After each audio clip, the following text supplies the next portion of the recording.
District municipal corporation central के chairman Rehan हाँशमी ने अपने दफ्तर में पानी की सप्लाई और शाहराह पर ग्रीन बेल्ट की तज़ीनो आराइश के साथ नागन चौरंगी पर फ्लाई ओवर पर गिरने वाला बिजली के पोल को भी अवामी शिकायत पर फौरी तौर पर उतार लिया। इस हवाले से DMC central Karachi power house Chowrangi पर मौजूद पंपिंग स्टेशन पर गुज़िश्ता कई सालों से जाया होने वाले पानी को बंद करने के लिए चेयरमैन रेहान हाँशमी ने झाड़ियों की कटाई के साथ साथ पंपिंग पर मरम्मत कराने की यकीन दहानी कराई। जी अस्सलाम वालेकुम, रेहान हाँशमी, चेयरमैन बल्दिया जिला वसीम।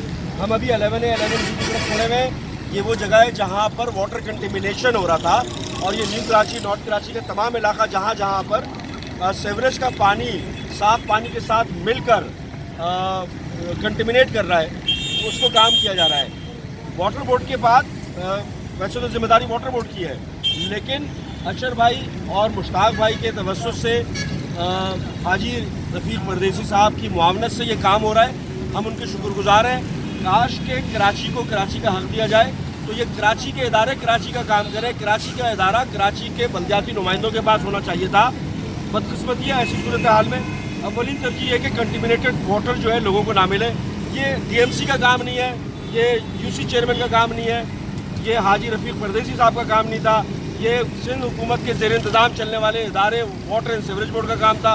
वाटर बोर्ड की ज़ेर निगरानी हो रहा है, लेकिन जो फाइनेंस है वो वाटर बोर्ड के पास नहीं है और हाजी रफ़ीक परदेसी साहब कर रहे हैं, कोशिश कर रहे हैं कि वाटर कंटेमिनेशन ख़त्म की जाए। जबकि हैदरी के इलाके में ग्रीन बेल्ट को खूबसूरत बनाने के लिए तज़ीनो आराइश का काम भी जारी है। इसके अलावा नागन चौरंगी डीएमसी सेंट्रल के एमएनडी डिपार्टमेंट ने गुज़िश्ता कई रोज से कमजोर पड़ जाने वाले स्ट्रीट लाइट्स का पोल लटकने की सूरत में किसी भी हादसे का शिकार होने से कबल ही फौरी तौर पर बड़ी क्रेन की मदद से इसको उतार लिया। Nadeem Siddiqui, M7 news, Karachi.